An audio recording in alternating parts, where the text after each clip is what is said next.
بسم اللہ الرحمن الرحیم۔ تمام تعریفیں اس وحدہ لا شریک کے لیے کہ جو عالمین کا پروردگار ہے۔ ناظرین کرام، السلام علیکم ورحمۃ اللہ وبرکاتہ۔ جیسا کہ آپ کو معلوم ہے، اسلامی جنگیں کیوں اور کیسے، اس سیریز کو ہم مستقل آپ کی خدمت میں پیش کر رہے ہیں۔ لاسٹ ایپیسوڈ ہمارا بنی مستلق کے حوالے سے، جو غزوہ بنی مستلق ہے، وہ آپ کی خدمت میں پیش کیا گیا۔ وہ انکمپلیٹ تھا، اس کو کمپلیٹ کرنے کے لیے ایک بار پھر ہم حاضر خدمت ہیں عالی جناب مولانا فیاض محسن صاحب۔ السلام علیکم ورحمۃ اللہ وبرکاتہ۔ اور دریافت کریں گے قبلہ سے اس حوالے سے کہ جو غزوہ بنی مستلق ہے، اس میں اور کیا کیا واقعات رونما ہوئے۔ سب سے پہلے چلتے ہیں قبلہ کی بارگاہ میں۔ قبلہ، یہ جو لاسٹ ہمارا ایپیسوڈ تھا اسی جنگ کے حوالے سے، بات پہنچی تھی کہ پروردگار عالم کی طرف سے اس جنگ میں بھی جس طریقے سے پہلے پروردگار عالم ملائکہ کے ذریعے لشکر اسلام کی مدد کرتا رہا ہے، اس جنگ میں بھی ایسا کچھ ہوا ہے۔ یہاں سے اب بسم اللہ آپ اسٹارٹ کریں۔ اعوذ باللہ من الشیطان الرجیم، بسم اللہ الرحمن الرحیم۔ آپ کی خدمت میں اور اپنے ویورز کی خدمت میں سلام و احترام عرض کرتے ہیں۔ آپ کے سوال کی جو اس سلسلے میں واقعات رونما ہوئے ہیں، اس کو کنیکٹ کرنے کے لیے ذرا سا ایک جملہ ہم پیچھے چلتے ہیں۔ جی، میں نے یہ کہا تھا کہ مسلمانوں میں ایک آدمی شہید ہوا تھا، مسلمانوں جی، اور لشکر کفار کے، یہ مشرکین کے 10 لوگ قتل ہوئے تھے۔ یہ بھی بیچارہ ایک جس کا نام تھا ہشام ابن سبابہ، وہ بھی بتایا تھا کہ آپ نے یہ دھوکے سے اس کو جو ہے عبادہ ابن صامت قبیلے کے ایک شخص نے، یہ دونوں ایک ہی لشکر اسلام میں تھے، لیکن اس نے ہشام کو پہچانا نہیں اور غلطی سے اس کو وار کر دیا، بیچارہ شہید ہو گیا۔ اور ایک چیز جو سملر ہے اس میں اور جنگ بدر میں جو شعار تھا، سلوگن تھا لشکر اسلام کا، یا منصور و امت، وہی شعار اس جنگ میں بھی، غزوہ بنی مستلق میں بھی یا منصور و امت، یہ بھی اسی جنگ میں تھا۔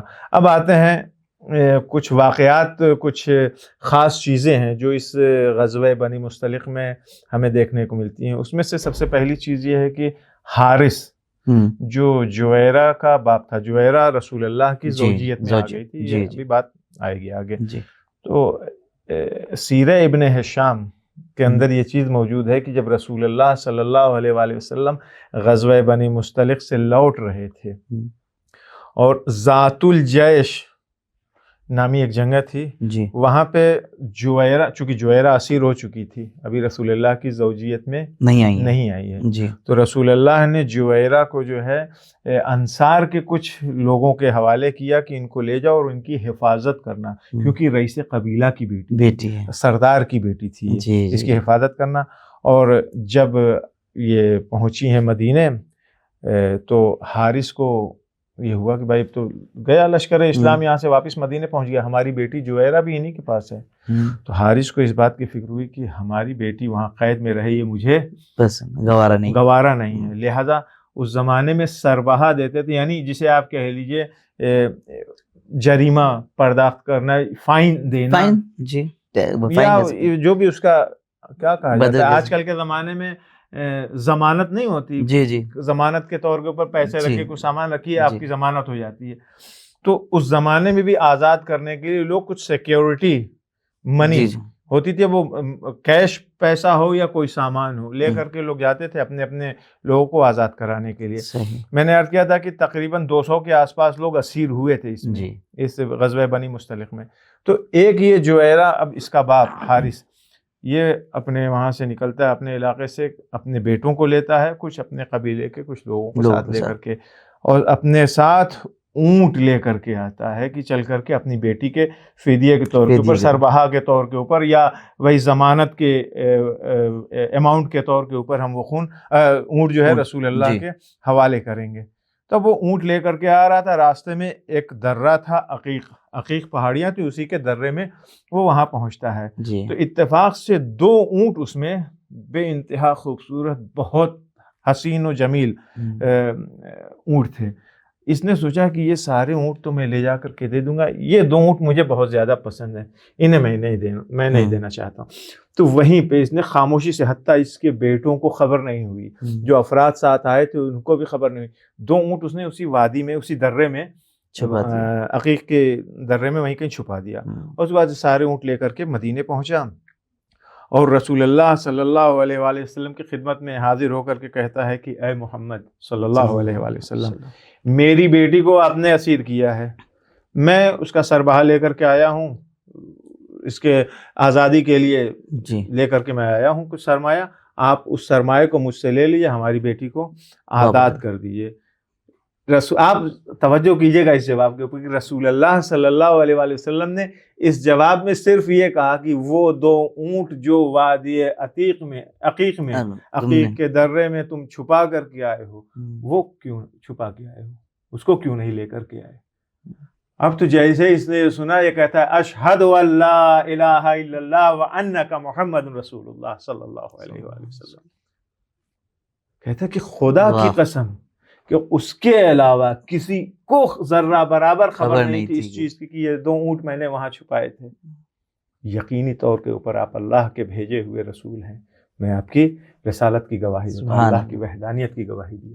یہ مسلمان ہو گیا، آیا تھا بیٹی کو واپس لینے کے لیے، اونٹ دینے کے لیے. ہاں تو اب خیر وہ ہو گیا، سارے اونٹ رسول اللہ کو اس نے دیا. اچھا اسی وقت اس نے اپنے بیٹوں کو بھیجا، جاؤ جا کر کے وہاں وہ 2 اونٹ جو ہم چھپا کے آئے، فلاں جگہ ہم چھپا کے آئے تھے، انہیں لے کر کے آؤ، لے آ کر کے رسول کی خدمت میں پیش کر دو. خیر سارے اونٹ رسول اللہ کی خدمت میں پیش کر دیا گیا. اس کے بعد اس نے یہ اسلام لا چکا تھا. اب رسول اللہ نے اس کی بیٹی کو آزاد کروا دی، بھیا جاؤ جویرہ آزاد ہو گئی. اب جب آزاد ہو گئی، بیٹی اپنے باپ کے پاس آ کے کھڑی ہو گئی. تب رسول اللہ نے کہا کہ کیا تم اس بات کے اوپر راضی ہو کہ میں تم سے تمہاری بیٹی کا ہاتھ مانگ لوں، اپنی زوجیت میں اسے قبول کر لوں؟ اندھے کو کیا چاہیے آغا؟ 2 آنکھ. وہ آدمی جو تازہ مسلمان بنا ہے، رسول کی رسالت کا اقرار کیا، اس کے لیے فخر کی بات ہے یہ. اس نے کہا بالکل مجھے کوئی مشکل پریشانی نہیں ہے. تو 400 درہم مہریے کے اوپر، یہ مہریے کی رقم 400 درہم طے ہوئی اور یہ ہوا کہ ٹھیک ہے 400 درہم آپ دیجئے مہریے کا.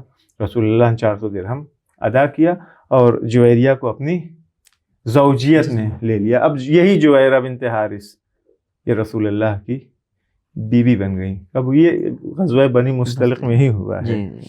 اب جب یہ خبر پھیلی کہ ارے رسول اللہ نے حارث کی بیٹی کے ساتھ قبیلہ بنی مستلق کے رئیس کی بیٹی، اس کے سردار کی بیٹی کے ساتھ شادی کر لی، اب وہ ام المومنین بن گئی ہے، تو اب خوشی کا ایک ماحول. جتنے اسیر تھے سب کو لوگوں نے کہ اب تو ہماری رشتہ داری ہو گئی. اب جب رشتہ داری ہو گئی اس قبیلے سے تو کیسا اسیر، سارے اسیروں کو لوگوں نے آزاد کرنا شروع کر دیا. سارے کے سارے اسیر آزاد ہو گئے. اب یہاں پہ کچھ تاریخ نگاروں کے یہاں ذرا سا ایک اختلاف وہ یہ کہتے ہیں کہ رسول اللہ کا جو مہریہ مشخص ہوا تھا، وہ مہریہ جویریہ اور اس کے باپ حارث کی طرف سے یہی مشخص ہوا تھا کہ آپ ہمارے قبیلے کے تمام لوگوں کو آزاد کر دیجئے اور یہی مہریہ ہے. تو خیر چاہے تمام لوگوں کی آزادی رشتہ داری کی بنیاد کے اوپر ہو، چاہے 400 دینار درہم کی بنیاد کے اوپر ہوئی. تو ایک واقعہ یہ تھا اس میں. بہت خوب، جزاک اللہ. اس میں یہ جو جویریہ ہیں انہوں نے ایک بات کہی تھی کہ ملائکہ کے حوالے سے، وہ روایت کو بھی آپ اگر کنٹینیو کر دیں. وہ تو میں نے لاسٹ ایپیسوڈ میں بتایا تھا کہ روایت کیا، وہ یہی معاملہ تھا جو فرشتوں کی مدد والی بات تھی. جی جویریہ نے اپنے والد کے زبانی نقل کیا تھا کہ جب دیکھا تو ایک سیاہی، دور تک سیاہی دکھائی دے رہی ہے. بھائی یہاں سے کتنے گئے تھے؟ 500 700 1000 آدمی ہیں، لیکن جب سیاہی دور تک دکھائی دے رہی ہے تو ایک خوف و وحشت طاری ہو گئی کہ یہ اتنا بڑا لشکر ہے، ہم تو اس سے مقابلہ کر ہی نہیں سکتے ہیں، ہم لڑ ہی نہیں سکتے ہیں. تو در حقیقت اتنے لوگ تھے نہیں.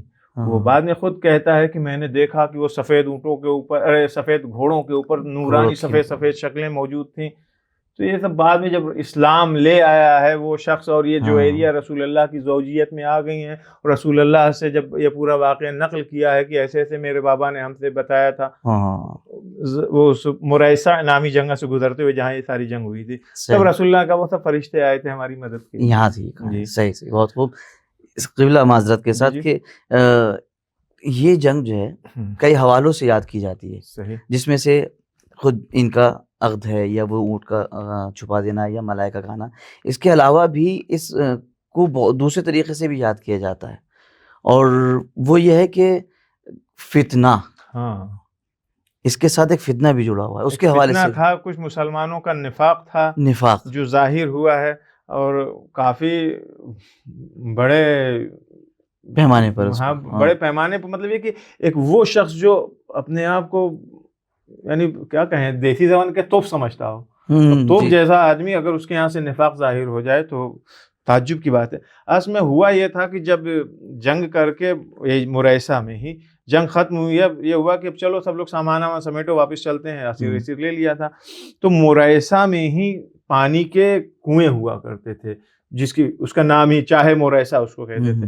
تو اس کنویں کے نام کی بنیاد کے اوپر وہ علاقہ مریسہ کہلاتا تھا۔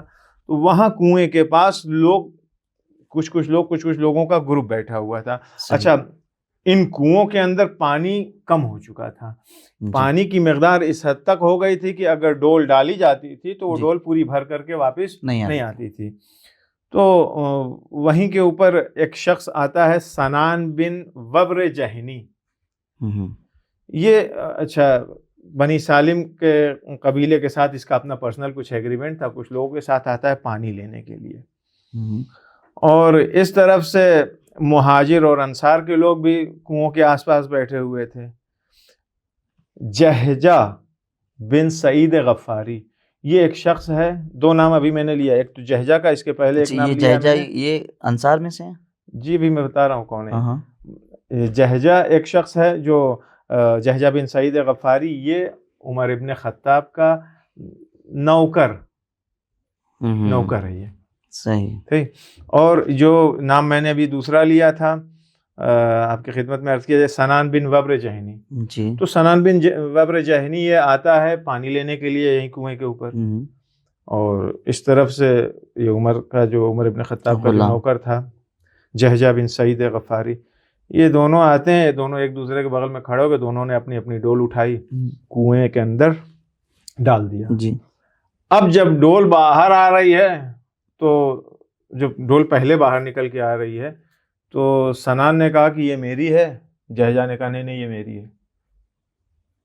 آپ سمجھ رہے ہیں؟ ڈول ڈالی جو پہلے نکل کے آ رہی، وہ یہ کہہ رہا ہے سنان کی میری ہے، جہجہ کہہ رہا ہے کہ میری ہے۔ اب اس کے اوپر بحث و تکرار شروع ہوئی، تو میں آپس میں شروع ہوئی۔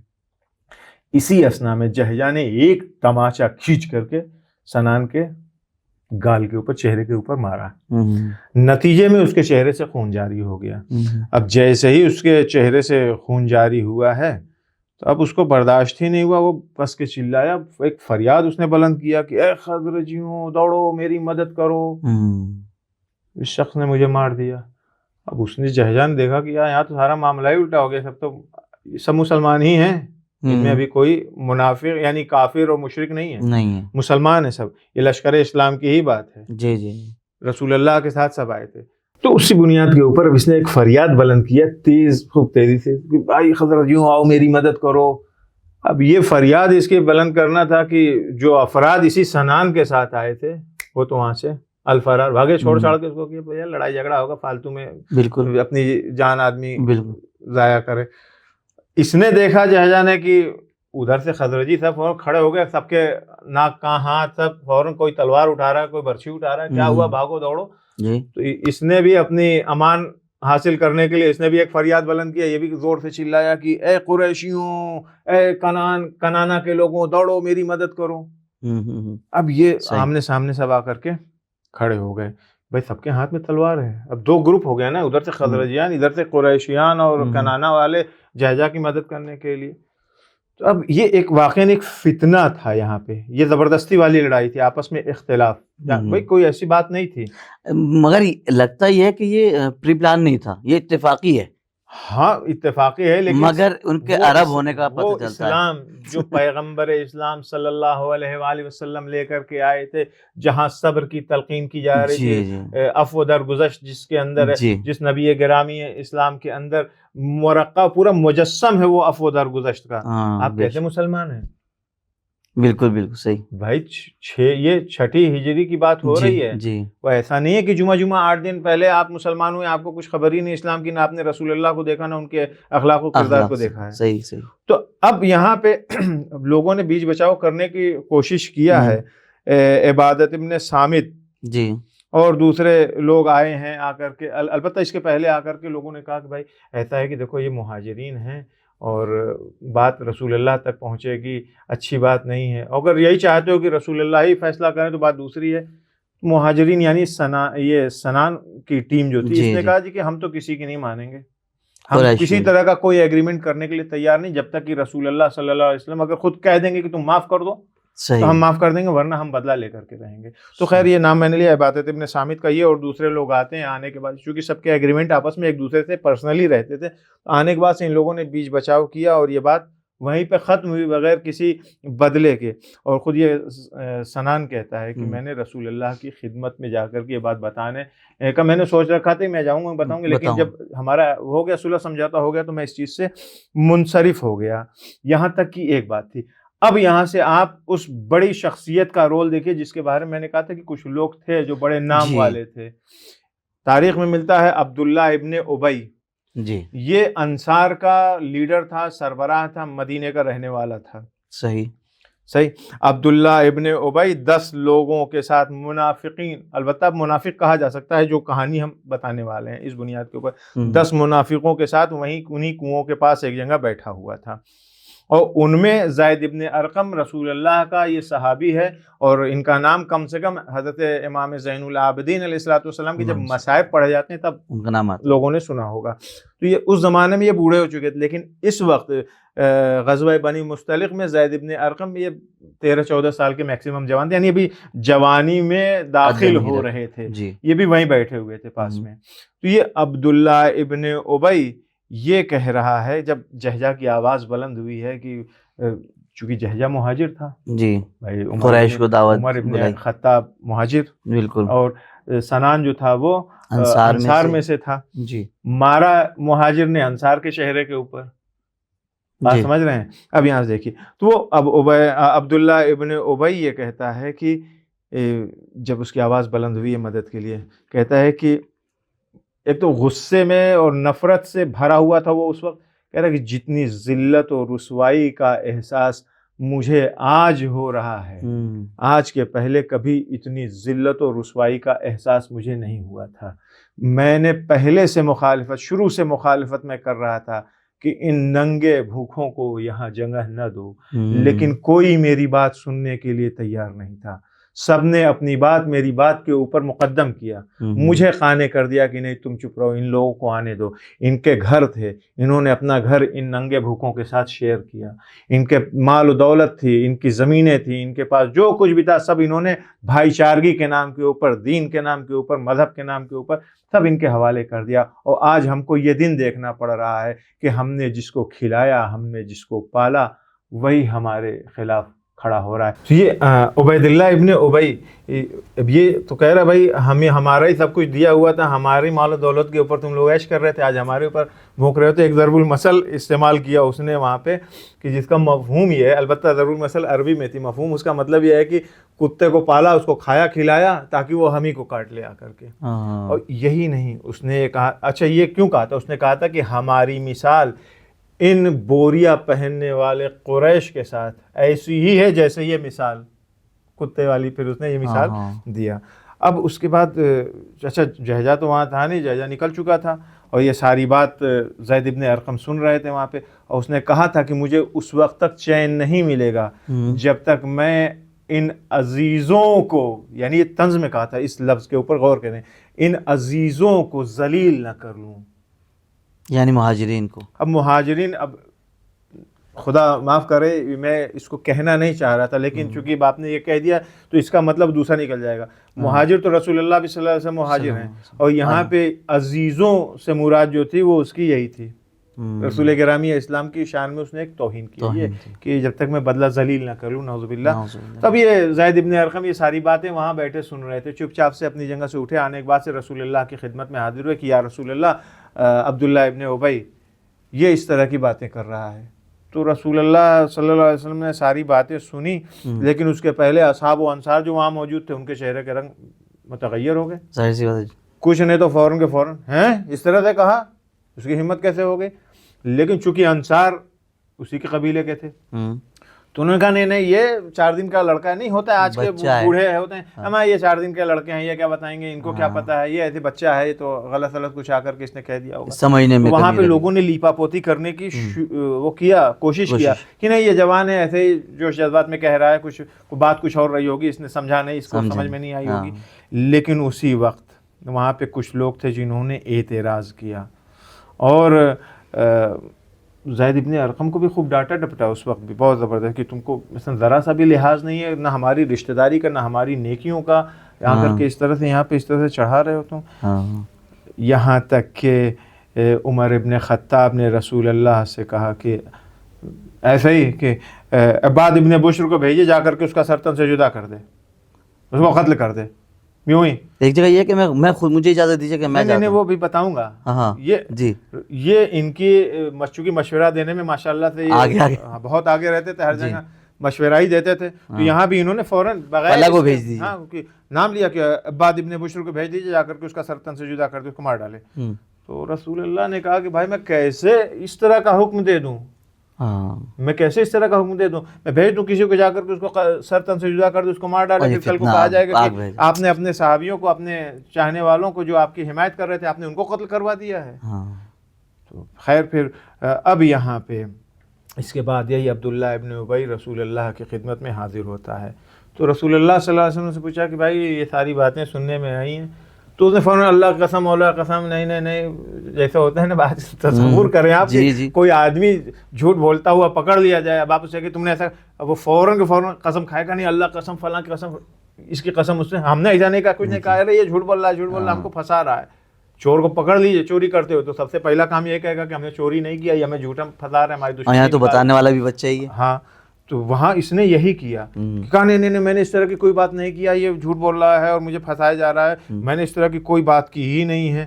اور اب ہم اپنے قوم میں محترم ہیں تو ہماری شخصیت کشی کے لیے، ہم کو ذلیل کرنے کے لیے یہ پلاننگ کی گئی، پلاننگ کے تحت ہم کو بدنام کیا جا رہا ہے. خیر اب چونکہ یہ بات راستے میں ہوئی، ابھی رسول اللہ مدینے میں نہیں ہے، یہ قافلہ جو ہے مریسہ سے جنگ کے میدان سے واپس مدینے کی طرف آ رہا ہے. یہ سارے جتنے ابھی تک میں نے نقل کیا ہے یہ ساری چیزیں، ایک وہ اونٹ والے واقعے کے علاوہ سب کچھ جو ہے راستے میں واقع ہوا ہے. تو اب راستے میں اصحاب و انصار آپس میں وہ ہو گیا نا دل کے اندر کہ اس نے ہماری توہین کی ہے مہاجرین کی، تو اب سب ایک دوسرے یعنی بھرے پڑے ہیں، غصہ ہے بری طرح سے. تو رسول اللہ اس حالات کی نزاکت کو سمجھتے ہوئے جو رسول اللہ نے قدم اٹھایا وہ یہ تھا کہ قافلہ چل رہا ہے مدینے کی طرف، رکے نہیں ہے، رات بھر بغیر رکے، پوری رات، یعنی جس وقت سے دوپہر سے شام سے جب سے بھی معاملہ تھا فوراً قافلہ چلتا رہا، رات بھر چلتا رہا، صبح طلوع فجر تک چلتا رہا، طلوع فجر سے اس وقت تک چلتا رہا جب تک کہ سورج کی تپش سے یہ لشکر پریشان نہیں ہو گئے، جلنے لگا ان کا بدن گرمی سے، اس کی حرارت ان کو جلانے لگی. اس وقت تک رسول اللہ نے قافلے کو رکنے ہی نہیں دیا.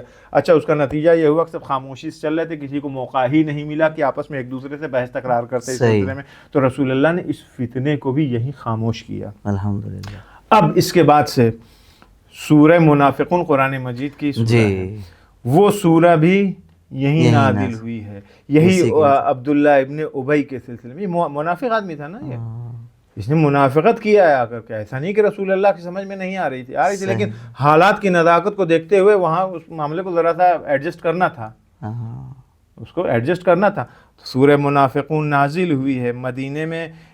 جب مسلمان پہنچے ہیں تو اب یہی عبداللہ ابن ابی کے حال یہ تھے کہ یہ عبداللہ ابن ابی جو ابھی تک محترم تھا، لوگ جھک جھک کر کے سلام کر رہے تھے، اب اسے کوئی سلام کرنے والا نہیں. اس کی حقیقت ساتھ یہاں تک پہنچی کہ اسی سفر میں جب آ رہے تھے، بیٹے کا نام بھی عبداللہ تھا، باپ کا نام بھی عبداللہ، عبداللہ ابن ابی، بیٹے کا نام عبداللہ ابن ابی. ٹھیک ہے، تو یہ عبداللہ جو بیٹا ہے یہ آتا ہے رسول اللہ صلی اللہ علیہ وسلم کی خدمت میں. آ کر کے رسول اللہ صلی اللہ علیہ وسلم سے کہتا ہے کہ یا رسول اللہ آپ مجھے اجازت دیجیے. جی. کس چیز کی بیٹا؟ کہا کہ میں اپنے باپ کو مدینے میں گھسنے نہیں دوں گا، انٹر نہیں ہونے دوں گا، داخل نہیں ہونے دوں گا، کیونکہ اس نے آپ کی شان میں گستاخی کی، توہین کیا ہے آپ کی۔ رسول اللہ صلی اللہ علیہ وسلم نے کہا کہ نہیں، ایسا کچھ کرنے کی ضرورت نہیں، انہیں مدینے میں آنے دو۔ تو کہا کہ ٹھیک ہے۔ وہ کہہ رہا ہے کہ یا رسول اللہ، مجھے باپ وہ میرا ضرور ہے، لیکن آپ سے زیادہ مجھے اپنا باپ عزیز نہیں ہے، آپ ہمارے لیے زیادہ عزیز ہیں۔ اس نے کیا کہا تھا؟ میں ان عزیزوں کو جب تک ذلیل نہ کروں مجھے چین نہیں ملے گا۔ تو اب آپ دیکھ لیجئے کہ خدا کس کو عزیز کر رہا ہے، کسے ذلیل کر رہا ہے۔ یہاں پہ دیکھیے، بیٹا کہہ رہا ہے کہ اسی کا بیٹا کہ آپ میرے لیے عزیز ہیں اپنے باپ کی نسبت۔ پھر کہا کہ یا رسول اللہ، ایسا ہے کہ تمام خزرجی اس بات کو جانتے ہیں کہ میں اپنے باپ سے کتنی محبت کرتا ہوں، جتنی نیکی میں نے اپنے باپ کے ساتھ کیا ہو میں کرتا ہوں، اتنی کسی نے آج تک اپنے باپ کے ساتھ یہاں انجام نہیں دیا۔ تو ایک درخواست میری دوسری یہ ہے کہ میں نے سنا تھا کہ میرے باپ کو قتل کرنے کے لیے کہا جا رہا تھا، تو آپ مجھے اجازت دیجئے کہ اگر میرے باپ کو قتل کرنا ہے تو یہ کام میں اپنے ہاتھ سے کروں، میں اپنے ہاتھ سے اپنے باپ کو قتل کروں۔ اور اس کی وجہ یہ ہے کہ اگر کوئی دوسرا میرے باپ کو قتل کرے گا تو میرے باپ کی محبت یہ میں اس بنیاد کے اوپر میں برداشت نہیں کر پاؤں گا اپنے باپ کے قتل کو، اور قاتل سے میں درگیر ہو جاؤں گا، اس سے پھر میں اس کو نقصان پہنچا دوں گا۔ صحیح۔ لہذا آپ مجھے، تو رسول اللہ نے کہا کہ نہیں، ہرگز بھی نہیں، تم اپنے باپ کو نہ قتل کرو گے، نہ اس طرح کا ہماری کوئی پلاننگ ہے۔ پھر پدر کشی شروع ہو جاتی کہ بس جاؤ اپنے باپ کے ساتھ نرمی کے ساتھ رہو اور اس کے ساتھ مدارا کرو، ایڈجسٹ کرو اپنے باپ کے ساتھ۔ یہ رسول اللہ نے اس فتنے کو دبایا ہے، یعنی ایک وہ نفرت جو بیٹے کے دل میں باپ کے سلسلے میں ایجاد ہو گئی، تو رسول اللہ نے اس کو بھی، اس آگ کو بھی ٹھنڈا کیا ہے۔ اسی غزوہ بنی مصطلق میں ایک اور چیز ہے، ام المومنین حضرت عائشہ کے لیے ایک کچھ نازیبا واقعات یہ بھی اس کا ایک پہلو ہے، بالکل جی، ایک تہمت ہے جو ان کی طرف ان کو لگائی جاتی ہے، نازیبا تہمت ہے۔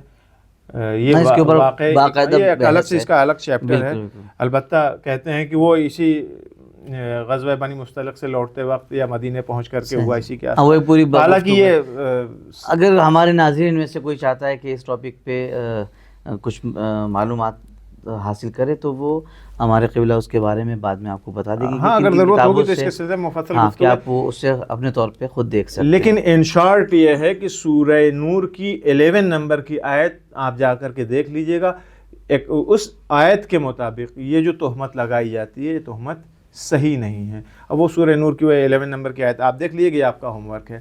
اب ایک آخری بات، یہ ساری باتیں ہو گئیں، لوگ مدینے واپس آ گئے، ٹھیک ہے، ذرا سا اگر 1-2 منٹ مجھے وقت دے دی میں اپنی بات کو تکمیل کر دوں اور یہ انشاءاللہ اس میں ختم ہو جائے گا انشاءاللہ۔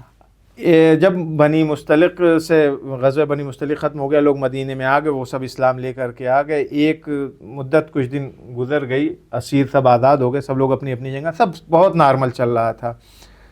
تو رسول اللہ صلی اللہ علیہ وآلہ وسلم نے ولید ابن عقبہ کو زکوٰۃ حاصل کرنے کے لیے کہ جاؤ وہاں سے زکوٰۃ ان لوگوں کے کلیکٹ کرو، لے کر کے مدینے آؤ۔ یہ ولید ابن عقبہ جو ہے یہ اپنی سواری کے اوپر مرکب پر سوار ہوا، سوار ہو کر کے بنی مصطلق کی طرف روانہ ہوا۔ بنی مصطلق والوں کو خبر ہوئی کہ رسول اللہ کا نمائندہ آ رہا ہے ہمارے یہاں، تو بھی تازہ مسلمان تھے، ایگزیکٹ اسی طرح سے مثلا مقام معظم رہبری خود ایران میں موجود ہیں، نمائندہ ان کا مثلا ہندوستان میں ہے، جو بھی نمائندہ ہو ایکس وائی زیڈ، اگر آپ کی بستی میں ہماری بستی میں کہیں بھی یہ ہو کہ آج فلاں مرجع وقت کا نمائندہ آ رہا ہے، محلے والے، قصبے والے، شہر والے کتنا استقبال کے لیے دوڑتے ہیں۔ جہاں گاڑی رکتی ہے بس وہاں کھڑے ہو جائیں گے، معلوم ہے کہ یہاں گاڑی آ کر کے رکے گی، وہاں سب اکٹھا ہو جائیں گے، درود نعرے، ایک جمع غفیل رہتا ہے نا۔ تو یہاں بھی یہ تھا کہ نمائندہ رسول اللہ آ رہا ہے ہمارے یہاں، یہ تو مسلمان ہوئے ہیں ابھی کچھ وقت پہلے، تو یہ استقبال کے لیے وہاں دیکھا کہ آ رہا ہے، تو استقبال کے لیے پبلک دوڑی کہ ہم چل کے ان کا استقبال کریں گے، آؤ بھگت کریں گے۔ یہ اپنی سواری پہ بیٹھے ہوئے اتنے دیکھا کہ ارے یہ تو اتنا مجمع ہے، یہ بھاگا چلا رہا ہماری طرف، یہ ڈر گیا، اس نے سوچا کہ یہ سب ہم کو مارنے کے لیے آ رہے ہیں، قتل کرنے آ رہے ہیں، الٹے پیر وہیں سے واپس۔ اچھا واپس آ گیا کوئی بات نہیں، آ کر کے اب جو اس نے بات کہی ہے، جو رپورٹ دیا ہے وہ غلط دیا۔ یا رسول اللہ ہم تو گئے تھے وہاں پہ آپ کے کہنے کی بنیاد کے اوپر زکوٰۃ لینے کے لیے، ان لوگوں نے تو ہمارے اوپر حملہ کر دیا، ہم کو جان سے مارنے کی پوری پلاننگ بنا لیا تھا، کیسے کیسے بچ بچا کے میں واپس آیا ہوں، میں زکوٰۃ میں کچھ نہیں لے آ پایا۔ اب یہ تو چونکہ اب رشتہ داریاں ہو گئی، اب رسول اللہ کی بیوی جویرہ اسی قبیلے کی ہے، وہ قبیلہ ان کا رشتہ دار قبیلہ، نہ اصحاب کے سمجھ انصار کے سمجھ میں آ رہی ہے، نہ مہاجرین کے بات سمجھ میں آ رہی ہے کہ یار ایسا کیسے ہو گیا، یہ تو اپنے دینی بھائی ہیں، دینی بھائی کو کیسے مار سکتا ہے؟ صحیح. یہ اب یہ فیڈنگ کر رہا تھا الٹی، یعنی غلط رپورٹنگ کر رہا تھا. اسی اسنا میں پروردگار عالم نے، اچھا وہ کیا کہتے ہیں، بنی مستلق کا ہی ایک گروپ جب یہ بھاگا وہاں سے تو ان لوگوں کو بھی شک ہوا کہ یار یہ کچھ معاملہ کچھ گڑبڑ نہ ہو جائے، تو فوراً وہاں سے کے پیچھے ایک گروپ وہاں سے بھی حرکت کیا، ادھر یہ رپورٹنگ دیا، اور لوگوں کے اندر ایک بالاخره سوالات ایجاد ہو گئے کہ ایسا کیسے ہو سکتا ہے، دینی بھائی کے جان کا دشمن کیسے ہو جائے گا بغیر کسی وجہ کے، کوئی جنگ لڑائی تو تھی نہیں آپس میں. تو یہ حیت آتی، یہ گروپ آتا، آ کے رسول اللہ کو سارا واقعہ اس نے بتایا کہ یا رسول اللہ ایسی کوئی بات نہیں، ہم میں سے کسی نے نہ کوئی حملہ کیا، نہ ان کو مارنے کے لیے ہم لوگ دوڑے تھے، ہم لوگ تو آپ کے نام کی وجہ سے، آپ کے احترام کی بنیاد کے اوپر کہ رسول اللہ صلی اللہ علیہ وسلم کا نمائندہ آ رہا، اس کا استقبال کرنے کے لیے ہم لوگ کو آگے جانا چاہیے، بڑھنا چاہیے، ہم استقبال کے لیے آگے بڑھ رہے تھے، دوڑ رہے تھے، یہ ڈر کے مارے وہاں سے بھاگ کر کے چلے آئے، اور انہوں نے آ کر کے آپ کو ساری غلط باتیں کہی ہیں. اور اسی بات کی تائید میں، آخری بات، اسی بات کی تائید میں پروردگار عالم نے سورہ حجرات کی 6 نمبر کی آیت نازل فرمائی، یا ایھا الذین آمنوا ان جاءکم فاسق بنبأ فتبینوا ان تصیبوا قوما بجہالۃ فتصبحوا علی ما فعلتم نادمین. کیا مطلب ہوا کہ اے صاحبان ایمان، اگر کوئی فاسق تمہارے پاس لے کر کے آئے تو آنکھ بند کر کے اس کو نہ مان لو کہ ہاں جو کہہ دیا علیہ السلام مان لیا، ارے یہ کہاں بھیا تو رسول کے نمائندے بن کے گئے تو صحیح کہہ رہے ہوں گے. نہیں، چھان بین کیجئے، تحقیق کیجئے، ایسے ہی نہ مان لیجئے ان کی باتوں کو. ایسا نہ ہو کہ کسی قوم تک غلط بات پہنچ جائے، ناواقفیت کی بنیاد کے اوپر کوئی بات غلط ان تک پہنچ جائے، اس کے بعد سے وہ اپنے اقدامات پر شرمندہ ہوں. اگر بات مان لیا ہوتا ولید ابن عقبہ کی، اور ادھر سے مسلمان چل دیے ہوتے کہ ہم بدلہ لیں گے، تو چلیے پھر سے غارت گری تھی، خون بہایا جاتا. صحیح. اور یہ ایک دم اسلام کی تعلیمات کے مخالف بات تھی. تو یہاں پہ بھی یہ فاسق آدمی رسوا ہوا ہے، یہ غلط آدمی تھا. یہاں پہ میری بات ختم ہو گئی، اور یہ میں نے کوشش یہ کی، البتہ ذرا سا وقت زیادہ ہو گیا، اس کے لیے معذرت، کوشش کیا ہے کہ جلدی سے سمیٹ دیں اپنی بات. بہت خوب، جزاک اللہ خیر. ناظرین کرام، امید ہے کہ آپ نے قبلہ کی گفتگو سے استفادہ کیا ہوگا. بہت اچھے نکات آپ نے خود جو اس تاریخی حوالے سے تھی، قرآن کے حوالے سے، اس جنگ بنی مستلق کے حوالے سے جو گفتگو ہوئی ہے، جو قرآن میں جہاں آیات ہیں اس کے حوالے سے گفتگو ہوئی، بہت مفید گفتگو رہی. فی الحال ہمیں آپ اجازت دیجیے، انشاءاللہ ایک اور جنگ جو اسلام کے تاریخ اسلام میں رونما ہوئی ہے اس کے حوالے سے گفتگو کرنے کے لیے ایک بار پھر ہم قبلہ کی بارگاہ میں حاضر ہوں گے. تب تک کے لیے ہمیں اجازت دیجیے. فی امان اللہ. خدا حافظ.